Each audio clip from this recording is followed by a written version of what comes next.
Fashion Insider friends, what is up? This is the Fashion Crimes podcast where I cover all things fashion, style, shopping, style inspiration, and interview incredible small business owners who are changing the fashion industry for the better.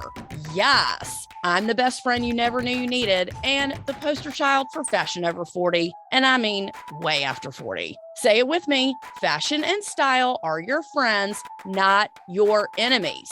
I'm Holly Katz, your favorite personal stylist, and let's keep it real, the only Holly you need to know. Turn it up, because I got a lot to say, and I am super stoked you're here. Welcome to an international episode of the Fashion Crimes podcast. My name is Holly Katz, your favorite personal stylist, of course, the hostess with the mostest, and as always, the only Holly you need to know. I am live from Milano, Italy, from the Grand Visconti Palace and Spa in the heart of Milan. And I have been invited here by TV style expert, fashion stylist, personal stylist, the official Traci Jeske. Traci, welcome to the Fashion Crimes podcast. Ciao, Bella. Thank you for having me. Ciao, Bella. This has been a phenomenal trip. I have come here to be with Traci. We have met online. Yes, we Zoomed, so we knew that I wasn't being catfished. And Traci was offering these shopping tours. And as an international personal stylist, I said, I got to get me some of that. Can you tell us a little bit about what you are offering for an international trip? Well, if you think of Milano Fashion Week, this is what we're doing, but you are the star of the show. I'm taking you around Milan. I've lived in Milan, well, close to Milan for 26 years. So I speak fluent Italian, obviously. So I know the places. I've made relationships. I can take you to the shops that you probably would not normally find if you just came here on your own. I know how to get you that great deal on Gucci, on Jimmy Choo's. I know how to do it. I know the hustle and bustle, and I love doing that. Women come here, and it's not just about shopping. It's an experience. You come as one person, but you leave as a totally different woman. It's culture, it's art, it's shopping, it's food, it's fun. And, hey, Italy has truly la dolce vita.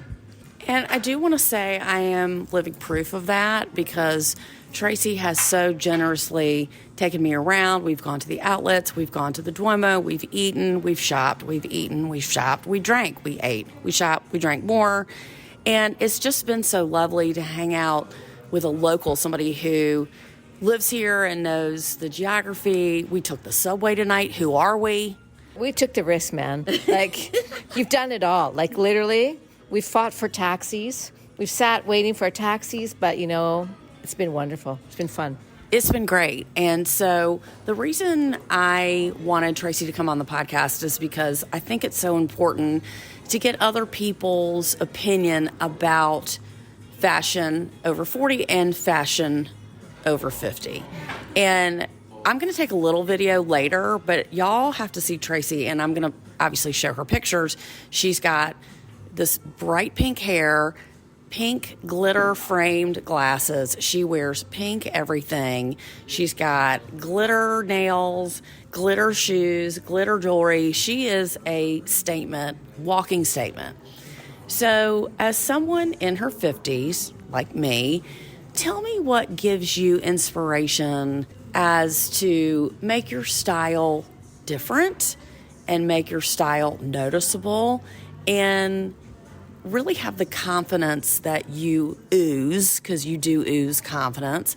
Where did all that come from and how did it start? Well, it started when I was in my early years, my very early years. I suffered from an eating disorder and I was extremely insecure and I didn't like anything about myself, and that lasted for over 20 years. And I kept myself hidden. I didn't want to be seen. I didn't want to be heard. But inside of me, there was always this need and want for more. I knew that my style is what saved me, because I knew that as long as I made sure I looked good, it didn't matter how sick I was, it didn't matter what stage I was in my eating disorder. I never left the house without my hair and makeup done and wearing something I absolutely loved, because I knew if I looked in the mirror and I started looking sick, I wouldn't be here today. And it's literally what saved my life, and obviously God. So when I finally recovered from my eating disorder in my late 30s, I realized that women over 40 were struggling with the same thing, not necessarily in an eating disorder, but they were feeling insecure. They didn't feel worthy. They didn't think they should be seen because of their age, because of their size.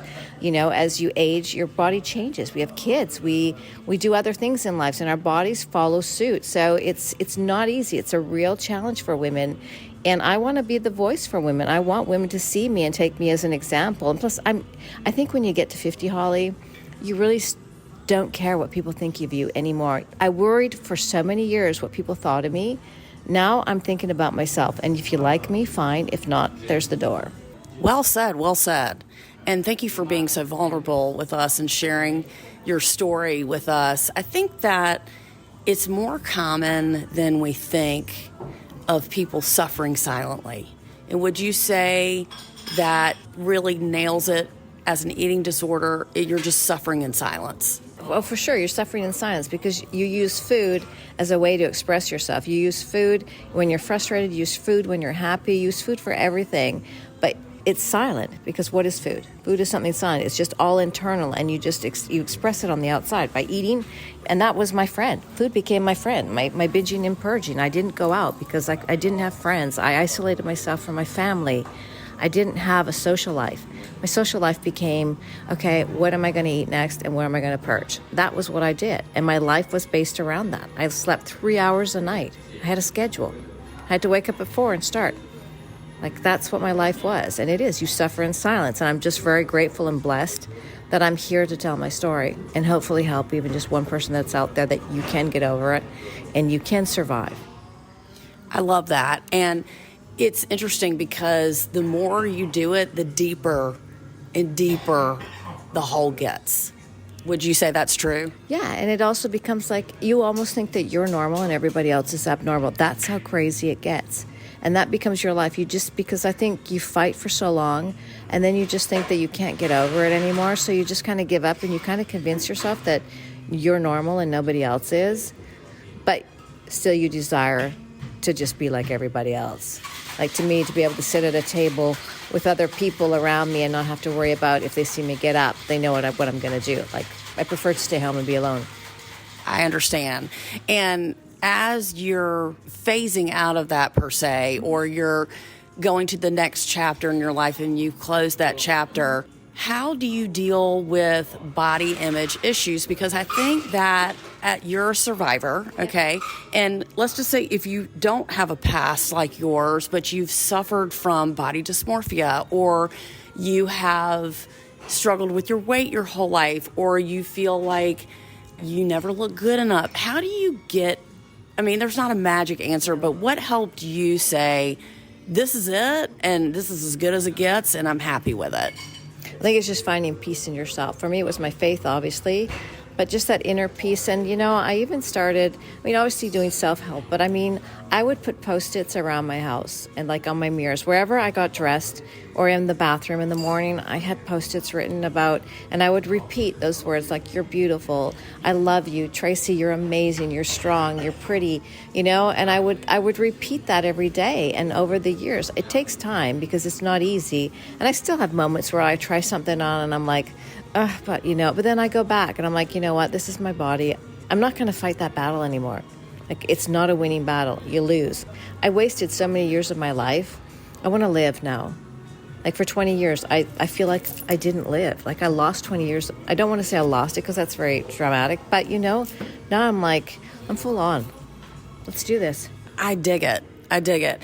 And regardless of that dark period that you had, you're here now. Yeah.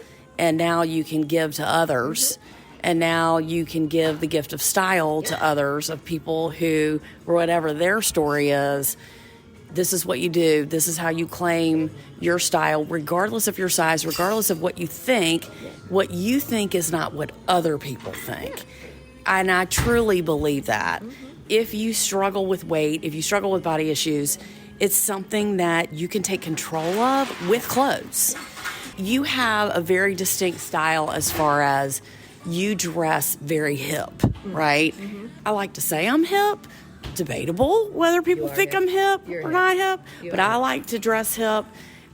And how do you stay fresh? Are you shopping a lot? Are you going through your clothes and giving away things that don't serve you? What keeps your wardrobe rotating and fresh? Well, I love shopping. Shopping is my therapy. It's not probably a very healthy thing to say, but but it's a good therapy. But I mean, no, it's my cardio. That's what I call it. Shopping is my cardio. So I'm out and about. I love to go and see what's in the shops, but I always like to make it myself. I'm not somebody who copies something 100%. And as I'm aging, I'm going through different things. I'm going through different phases. I got rid of 90% of my wardrobe in April and May, which now I'm kind of kicking myself because I'm like, geez, why did I do that? But I know that there's a shift coming in me, and when I feel that shift, it's time for me to get rid of the old because there's a new Traci coming along and there's going to be a breakthrough. I don't know what it is yet, and I'm not crazy shopping in the moment because I don't see her yet. But when I walk into her, that's when I'm going to be in the shops and I'm going to be creating that look. You can't have the same hair and you can't have the same style like you did. You change. We're constantly changing. Your style has to follow suit. Because if you want to be someone new and you want to be someone different, your style has to be that way. I always say, if I look at pictures of you from 10 or 15 years ago, you're stuck. Yeah. And if you're happy and you like that same haircut, okay, that's fine, but you're stuck. Yeah. I'm just saying, you should be changing. You should be evolving.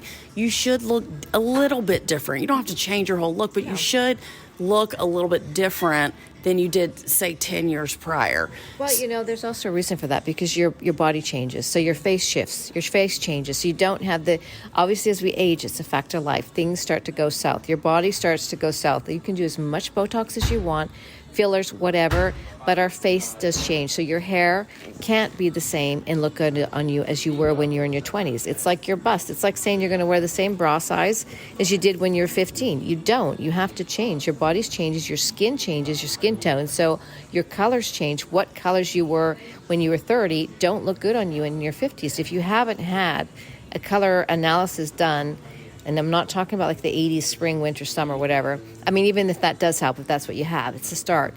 But you need to do that because if you're not wearing the right colors, you're looking 10 years older than what you could.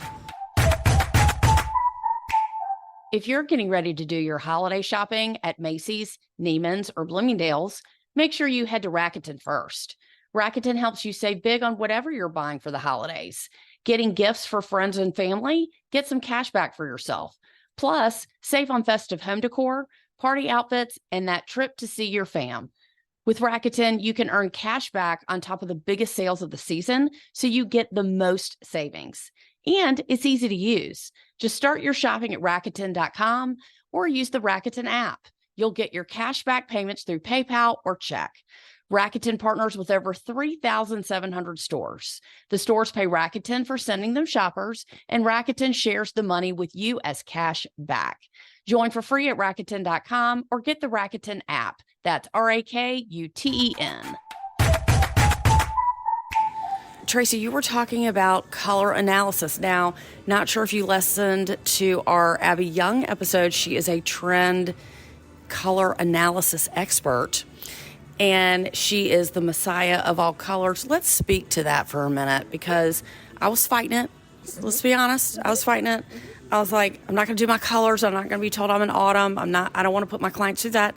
But I'm changing and coming around to it. Tell us about the color training that you've had. Well, I've studied it for quite a while now, and it's not something that I focus on because I find what you will find too is like what colors you are attracted to are often your colors. They may not be the right tone. It's just working on the shades, but generally that's what it is. And your personality. I don't like red, and there are reds that I can wear, but I don't like red. Red to me is a color that you will never see me in. It just won't. It doesn't do anything for me, for my energy. So, I mean, you can do the color analysis, but you have to also relate it to your personality and what you like, also the scenery that you like, what's inherent to you, what's in your archetype, and what attracts you. So, I mean, I am a big believer in color as for aging because it's important. Whites and blacks are very severe, so you have to be really careful. I mean, I have pink hair, so I can balance it out. But, if you're going to do a total white look or a total black look when you're 50, you can look like Cruella de Vil. Like, it's very severe and very harsh. And a lot of women think that they have to have their capsule wardrobe, and they have to have their blacks and their grays. And, you need to add color. Color is so important, not only for your age, like to look younger and look refreshed and look revived. It's like a mini facelift. It really is. But it also makes you happy, and it makes people around you happy when you're wearing color. It changes you, and it changes the energy in the room. Hot tip. I love that you said that. It changes your energy, and it changes the energy in the room. I could not agree more.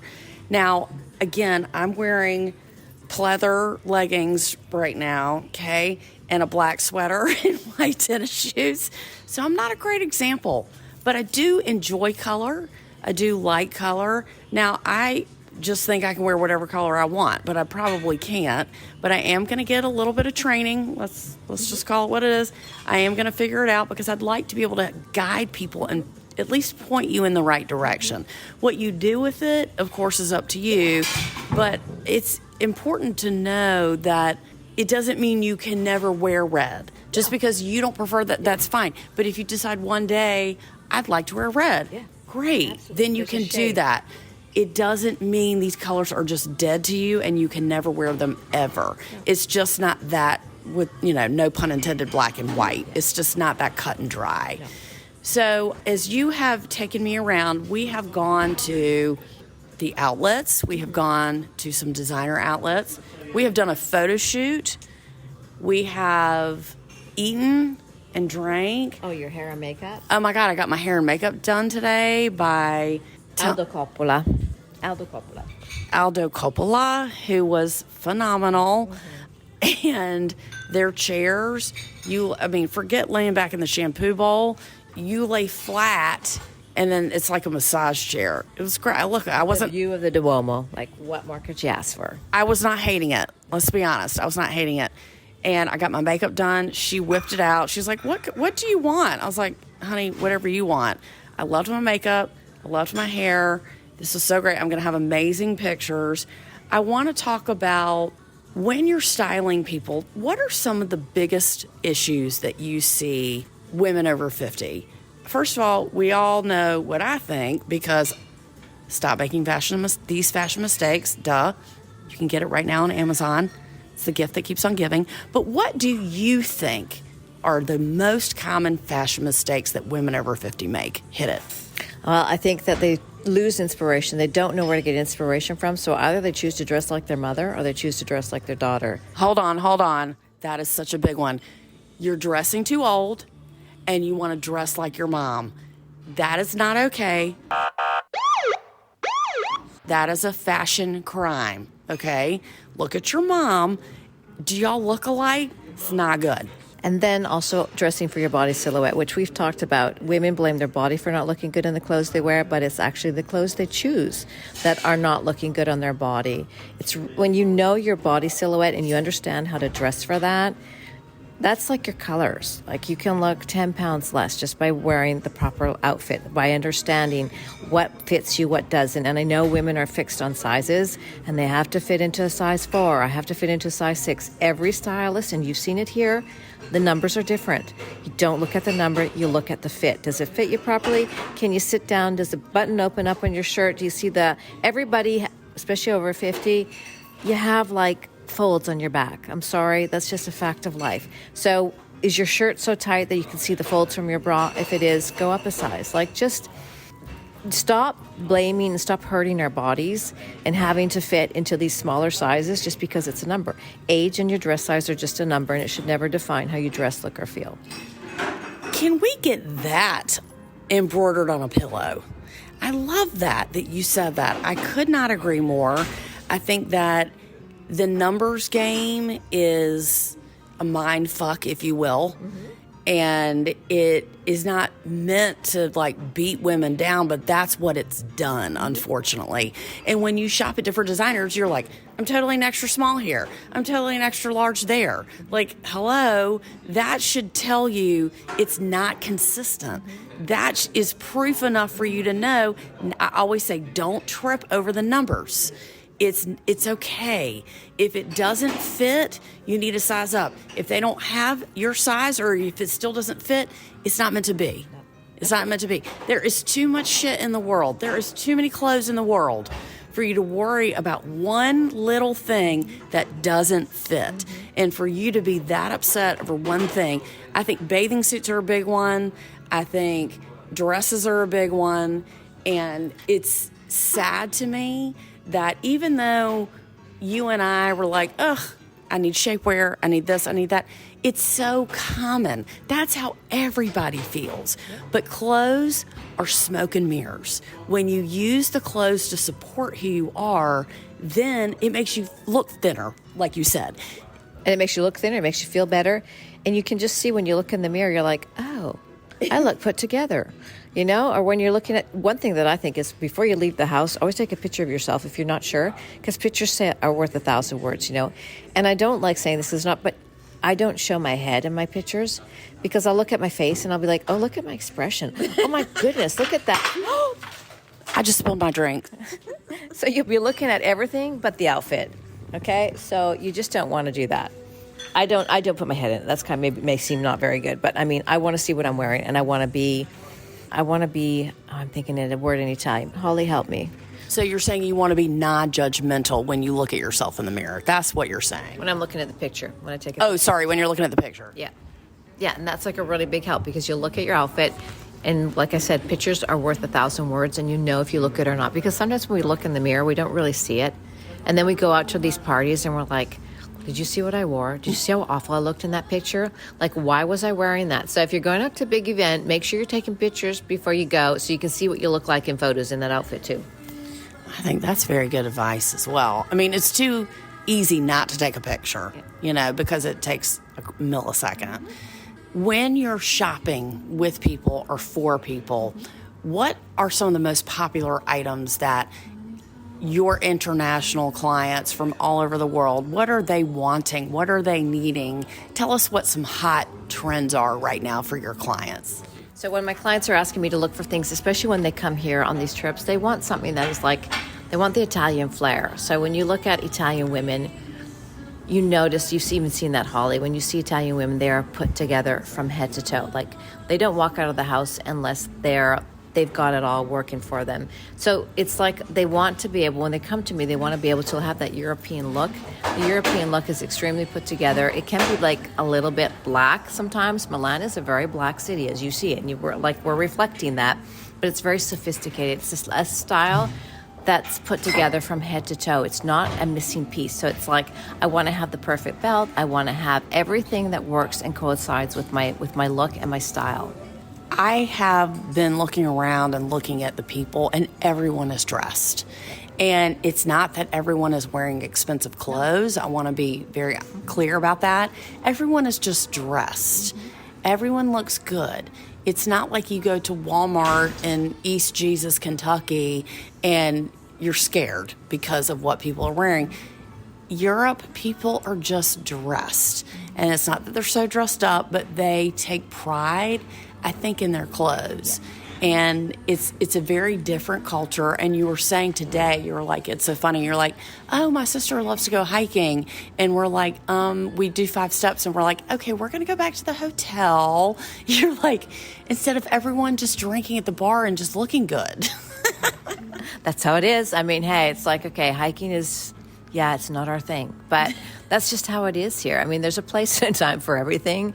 I don't know when hiking will ever be my time, but, you know, that's what it is. And I think women also come to me because they see me so colorful.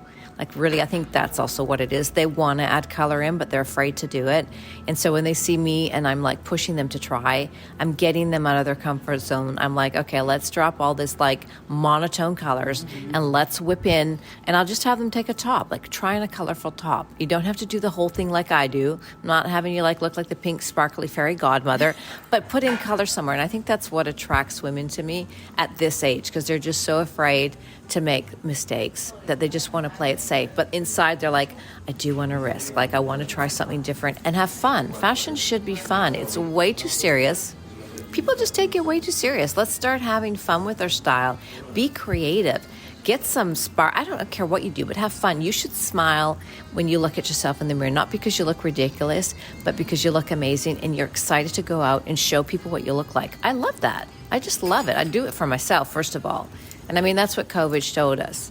that we dress to impress ourselves before we dress to impress others. I always like to think that clothes should bring you up, not bring you down. And I have found that in me. You have found that in you. And that's really the purpose of this podcast, is to get people to understand that it can help you too. Mm-hmm. It doesn't take a lot of money. No. It doesn't take a lot of effort. It's not that hard, and it's not that deep. If you really want to, you will. And if you continually go through life, it's okay, I look okay, my husband says I look good, I'm safe, I've looked this way my whole life, I've always shopped at these stores, I've always worn these pants, I've always done this, I'm not interested in changing, I don't want to look wacky. It's really not about that. It's just you don't know what's on the other side. And if you don't know what's on the other side, you can't really judge it. And it's not about doing something out of the realm that is so outrageous for you that people are like, who are you? Yeah. It's about getting a different cut of jean.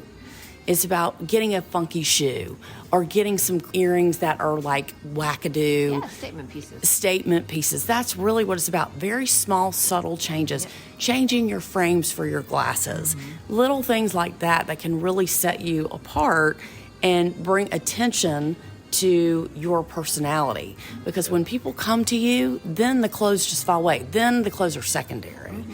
So I want you to give us like a truth bomb, a mantra that you have, something that you live by. I think you've already told us, but something that you consistently teach your clients about, something that they can remind themselves every day.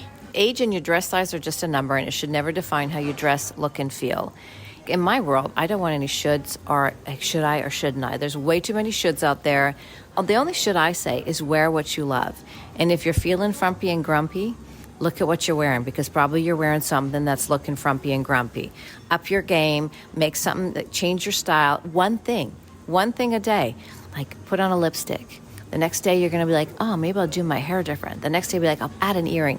Do like a style challenge every day. Add something different to what you're wearing. Take it baby steps. And eventually you'll be doing that every day. I just love that. And I'll tell you, I had on very red lipstick today, and it did not make me feel bad. It made me feel really good. You said people looked at you today. You looked like a movie star today. Really, Holly should have been on TV today. She should be on TV every day. That's my thing. I mean, I agree. I'm just saying, People were staring, and they were talking to her in Italian, so that means that they think she's Italian. Now, that's a huge thing. And then I was like, hey, y'all. Just kidding. Anyway, we had a great day today, and I won't take my makeup off, because that's why I was like, ooh, let me interview you now, because I still have my makeup on and I'm feeling hot right now. It empowers you. Your style empowers you. Right, as it should. Now, I know I'm wearing latex pleather leggings, but they make me feel skinny, and they make me feel good. You look hot. That's what I'm saying. You should have worn this in the photos, too. I did a photo shoot, an Italian photo shoot with an Italian photographer. It's going to be great. It's going to be amazing. I'm going to be using those pictures a lot, so y'all better act like you're impressed, okay? Traci, thank you so much for doing what you do and for offering the services you offer and for being a friend and a friend of the Fashion Crimes podcast and for just being in my orbit, because we all need a friend with pink sparkly glasses and with pink hair. I think everybody needs a friend like that. And if you don't have a Traci, find yourself one, because there's one out there, I promise you. But you can be friends with Traci. She's currently taking applications, and she's open for her tours. And we have another one coming up in May. I say we like it's my tour, but I just might come back. I always told her, don't invite me because I'll come. And I showed up, and it's been great. And we have another day tomorrow, last day, sad, last dance. But any closing final thoughts? No, I just want to thank you, Holly, for coming. You've been a light in this whole 4 days. It's been so much fun. It's been crazy. It's been fun. It's been a blast.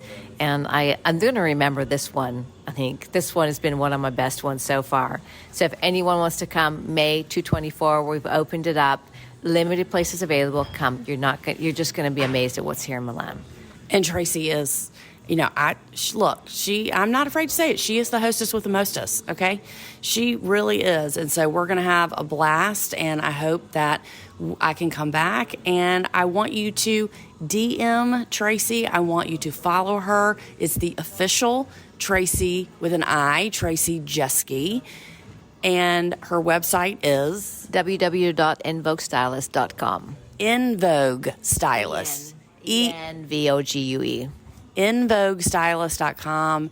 You can email me. You can email her. If you have style questions or fashion questions, ask Traci. She knows. She knows like I know. She probably knows a lot more than I do, let's be honest. But we're going to collab together and we're going to work together. And it's always good to have other people's opinions because you're two different people. You have two separate opinions, and we are women supporting women. That's what we are. That's what we are. So thank you so much for listening. We are going to have Traci back. She doesn't know it yet, nor has she agreed, but she's going to come back and give us some spring trends. Okay, after Valentine's Day. And we are now in Italy officially, and the Fashion Crimes podcast will be back. Please send me any style question. Let me know what's going on. Y'all take care. Have a fabulous, fashionable week. And ci vediamo Milano. What she said. Ciao to. I mean, I'm so Italian right now. It's like not even funny. Bye, you guys. Love you. Bye.